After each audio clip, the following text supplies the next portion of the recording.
Hi friends, இந்த video டே 6ஓட கண்டினியூங்க. ராமேஸ்வரத்துலேருந்து காரைக்குடிக்கு வந்தாச்சு. காரைக்குடியில் தெரிஞ்சவங்க வீடு இருந்தனால கொஞ்சம் நேரம் அங்கே டைம் ஸ்பெண்ட் பண்ணிவிட்டு அப்புறமா பேலஸ் பார்க்குறதுக்காக கிளம்பிட்டோம். இந்த பேலஸ் நம்ம நிறைய மூவிலலாம் பார்த்துருப்போம் இல்லைங்களா, அந்த பேலஸ் தாங்க.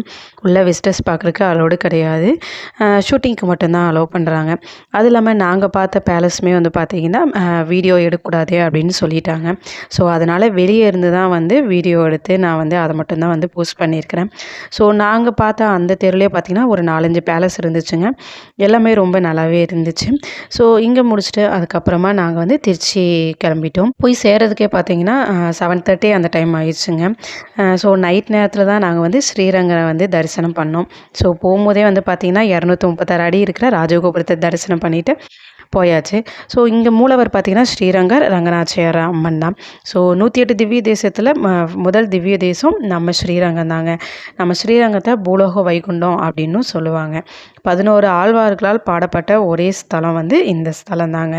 பிரம்மர் வந்து தினமும் பூஜை செய்த ஸ்தலமும் இந்த ஸ்தலம் தான். ஸோ ராமருடைய வம்சாவளிகள் வந்து இந்த கோயிலை வழிபட்டதாகவும், கம்பர் வந்து ராமாயணத்தை இந்த திருக்கோயிலில் தான் வந்து அரங்கேற்றினதாகவும், அந்த அரங்கேற்றிய மண்டபத்தை கம்பர் மண்டபம் அப்படின்னு இந்நாள் வரைக்கும் சொல்லப்பட்டுட்டு வருதுங்க. இந்த கோயிலில் மொத்தம் 7 பிரகாரம் வந்து இருக்குது. இன்னொரு முக்கியமான சிறப்பு என்னன்னு பார்த்தீங்கன்னா, 21 கோபுரங்கள் வந்து இங்கே வந்து தரிசனம் பண்ணலாங்க ஒரே டைமில். ஸோ அது வந்து அதுக்கான டிக்கெட் வந்து இஷ்யூ பண்ணுறாங்க. நம்ம அதுக்குன்னு ஒரு வழி இருக்குது. ஸோ மேலே போய் நின்று பார்த்தோம் அப்படின்னா 21 கோபுரமும் நம்ம வந்து ஒரே நேரத்தில் வந்து தரிசனம் பண்ணலாம். ஸோ இங்குள்ள தலவிருஷம் பார்த்திங்கன்னா புன்னை மரங்க. ஸோ இங்கே முடிச்சுட்டு நைட்டு போய் ரூமில் ஸ்டே பண்ணிவிட்டு காலையில் வந்து கிளம்பியாச்சு. காலையில் டே 7 இன்னைக்கு. இங்கே வந்து பார்த்திங்க அப்படின்னா திருச்சியில் வந்து மீட்ரு ஆட்டோ அப்படின்னு சொல்லிட்டு இருக்குங்க. நம்ம ஊபர், ஓலா அந்த மாதிரி. ஸோ ஃபோன் பண்ணால் அவங்களே வந்து பிக்கப் பண்ணிக்கிறாங்க, ட்ராப் பண்ணிக்கிறாங்க. ஸோ நாங்கள் காலையில் போன கோயில் பார்த்திங்கன்னா திருவானைக்காவல் தான். ஸோ நம்ம ஐம்பூதங்களில் வந்து இந்த ஸ்தலம் வந்து நீர் ஸ்தலங்க. மூலவர் வந்து ஜம்புகேஸ்வரர், அப்புறம் வந்து அகிலாண்டேஸ்வரி அம்மன். தலவிருச்சம் வந்து வெண்ணாவல் மரங்க. ஸோ மொத்தம் வந்து 5 பிரகாரம் இருக்குதுங்க. உள்ளே வந்து வீடியோ எடுக்கக்கூடாதுனால நான் வந்து வெளியே இருக்கிற பிரகாரத்தை தான் வந்து வீடியோ எடுத்திருக்கேன். ஸோ தப்பாக நினச்சிக்காதீங்க. ஸோ சிலந்தியும் யானையும் வழிபட்ட ஸ்தலம் வந்து இந்த ஸ்தலம் தாங்க. இந்த கோயிலோட மற்ற சிறப்புலாம் என்னென்னு பார்த்தீங்கன்னா, இங்கே இருக்கிற குபேரலிங்கத்தை வந்து குபேரர் வந்து பூஜை பண்ணதாக ஒரு வரலாறு இருக்குங்க. ஸோ அது இல்லாமல் அம்மன் வந்து உக்கிரமாக இருக்கும்போது ஆதிசங்கரர் வந்து ஸ்ரீ சக்கரத்தை காதணியாக பிரதிஷ்டை செய்தாருங்க. அது இல்லாமல் உச்சிகால பூஜையில் வந்து அம்மன் சன்னிதியில் சிவாச்சாரியார் சேலை உடுத்தி கிரீடம் அணிந்து அம்பாலாக மேலவாத்தியங்களோடு யானை முன்னால் போக பின்னால் வந்து இவர் சென்று சுவாமிக்கு வந்து அபிஷேகம் பண்ணுவாருங்களாம். அது ஒரு பெரிய ஒரு சிறப்புங்க இங்கே. ஸோ நம்ம சிவன் சன்னதிக்கு எதிரிலே வந்து பார்த்திங்கன்னா நவதுளை ஜன்னல் இருக்குங்க. அந்த ஜன்னல் வழியாக நம்ம வந்து சுவாமியை பார்த்தோம் அப்படின்னா அது ஒரு சிறப்பு அப்படிங்கிற மாதிரி சொல்லிட்டு சொன்னாங்க. ஸோ ரொம்ப நல்லாவே இருந்தது. இந்த கோயிலில் இருக்கிற அகிலாண்டேஸ்வரி அம்மன் வந்து ஒரே நாளில் வந்து பார்த்திங்கன்னா லக்ஷ்மி, சரஸ்வதி, பார்வதி அப்படின்னு 3 அம்மனாக வந்து காட்சி தருவாங்களாம். காலையில், மதியம், மாலைன்னு 3 நேரமும் ஒவ்வொரு அம்மனாக காட்சி தருவாங்களாம். காலையில் நாங்கள் 7 o'clockலாம் கோயிலுக்கு வந்துட்டோங்களா, அதனால் கூட்டமே இல்லைங்க. சுவாமி வந்து தரிசனம் நல்லா பண்ணோம். கூட்டமே இல்லைங்கனால பக்கத்தில் போய் நின்று தரிசனம் பண்ணோம். இதான் ஃபஸ்ட் டைம் நான் இந்த கோயிலுக்கும் வரேன். எனக்கு ரொம்ப அது ஒரு சந்தோஷமாக இருந்தது. இங்கே இருக்கிற யானையோட பேர் வந்து பார்த்திங்கன்னா அகிலாங்க. ஸோ யானை வந்து முன்னாடி போக பின்னாடி வந்து ஐயரெல்லாம் வந்து அபிஷேகத்துக்கு நீர் எடுத்துகிட்டு போனாங்க. இந்த கோயில் அம்மன் சன்னதியில் மறக்க முடியாத எதிர்பார்க்காத ஒரு சம்பவம் நடந்துச்சு. என்னென்னா, அம்மன் சன்னதிலேருந்து அம்மன் அணிவிச்சிருந்த மாலையால் ஆன கிரீடம் வந்து எனக்கு வந்து கொடுத்தாங்க. இது வரைக்கும் பூ, மாலை இந்த மாதிரி தான் வாங்கியிருக்கிறேன். ஃபஸ்ட் டைம் வந்து கிரீடம் வந்து எனக்கு கொடுக்கும்போது அவ்வளோ சந்தோஷமாக இருந்துச்சு. திருவானைக்காவலை பார்த்து முடிச்சுட்டு மும்மூர்த்திகள் கோயிலான உத்தமர் கோயிலுக்கு வந்துட்டோம். இந்த கோயில் பார்த்திங்கன்னா 108 திவ்ய தேசத்தில் 3வது திவ்ய தேசம் வந்து இந்த கோயில் தாங்க. மும்மூர்த்திகளும் வந்து அவங்களோட தேவிகளான பார்வதி, லட்சுமி, சரஸ்வதியோட வந்து காட்சி கொடுக்குற கோயில் வந்து இந்த கோயில் தாங்க. இந்த கோயிலோட தலவிருஷம் வந்து பார்த்திங்கன்னா கதலி மரம் தாங்க இந்த கோயிலோட தலவிருச்சம்.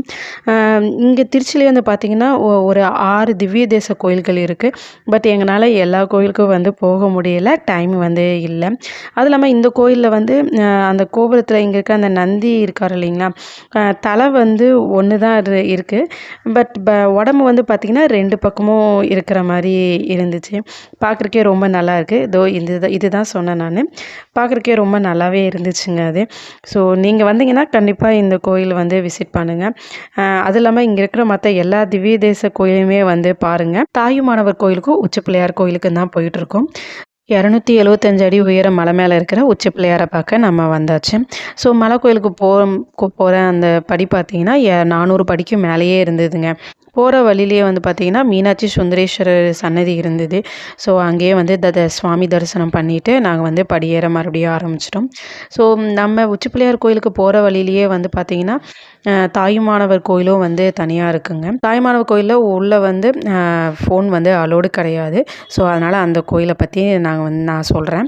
ஸோ தாயுமானவர் கோயில் வந்து பார்த்திங்கன்னா சிவன் கோயில் தாங்க. சிவன் வந்து பார்த்திங்கன்னா செவ்வந்திநாதனாகவும், அம்மன் வந்து மட்டுவார் குழலி அம்மனாகவும் இங்கே வந்து அருள் பாலிக்கிறாங்க.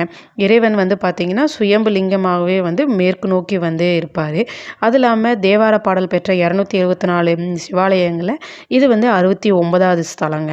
தாயுமானவர் கோயில் வந்து பார்த்திங்கன்னா தென் கைலாயம் அப்படின்னு சொல்லுவாங்க. செவ்வந்திநாதர் வந்து எப்படி தாயுமானவராக மாறினார் அப்படின்னா, ரத்னாவதி அப்படிங்கிற ஒரு சிவபக்தி வந்து நிறைமாத கர்ப்பிணியாக இருக்கிறாங்க. ஸோ அவங்களுக்கு பிரசவ வலி வர அந்த நேரத்தில் அவங்க அம்மா வந்து வெளியே போயிடுறாங்க. மழை அப்புறம் காற்றாற்று வெள்ளத்தால் அவங்க அம்மாவாலையும் ரிட்டன் வீட்டுக்கு வர முடியல. ஸோ அந்த டைமில் செவ்வந்திநாதர் வந்து ரத்னாவதியோட தாயாக உருமாறி வந்து சுகப்பிரசவம் பார்க்குறாரு. ஸோ இதுதான் வந்து பார்த்திங்கன்னா செவ்வந்திநாதர் வந்து தாயாக உருமாறி வந்து அவர் வந்து பிரசவம் பார்த்தனால தாயுமானவர் அப்படின்னு சொல்லி அழைக்கப்படுறாருங்க. இந்த கோயிலில் வந்து பார்த்திங்கன்னா குழந்தை பேர் அப்புறம் சுகப்பிரசவம் ஆகணும் அப்படின்னு சொல்லிட்டு நம்ம வந்து வேண்டுதல் வச்சுட்டு ஸோ வேண்டுதல் நிறைவேறினதுக்கப்புறம் வந்து என்ன சிவனுக்கு வந்து வாழைப்பழம் இருக்கு இல்லைங்களா, அதுதான் வந்து அவங்க வந்து படைக்கிறாங்க. ஏன்னா அவங்களோட வம்சம் வந்து வாழையடி வாழையாக தலைக்கணும் அப்படிங்கிறதுக்காக. ஸோ கோயிலையும் உள்ளே வந்து பார்த்திங்க அப்படின்னா இப்போ சொன்ன இந்த வரலாறு ஓவியமாகவே கோயிலில் வந்து வரைஞ்சி வச்சுருந்தாங்க. ஸோ கோயிலுமே வந்து பார்த்திங்கன்னா நல்ல பெரிய கோயிலாக தாங்க இருந்தது. 7ஆம் நூற்றாண்டில் மகேந்திரவர்ம பல்லவரால் கட்டப்பட்டதாகவும் பாண்டியர்கள் மற்றும் சோழர்களோட பங்களிப்புமே இதில் இருக்குது அப்படிங்கிறது ஒரு வரலாறு இருக்குங்க. ஃபைனலாக மேலே உச்சி பிள்ளையாரை பார்க்குறக்கு வந்தாச்சு, தரிசனமும் பண்ணியாச்சுங்க. ஸோ மேலே இருந்து பார்க்கும்போது திருச்சி வியூ வந்து பார்க்குறக்கு ரொம்ப நல்லா இருந்தது. இங்கேருந்து பார்க்கும்போது ஸ்ரீரங்கத்தோட கோபுரமுமே நல்லாவே தெரிஞ்சதுங்க. ஸோ இங்கே இதெல்லாம் முடிச்சுட்டு அப்புறம் அப்படியே கீழே நடக்க ஆரம்பித்தாச்சு.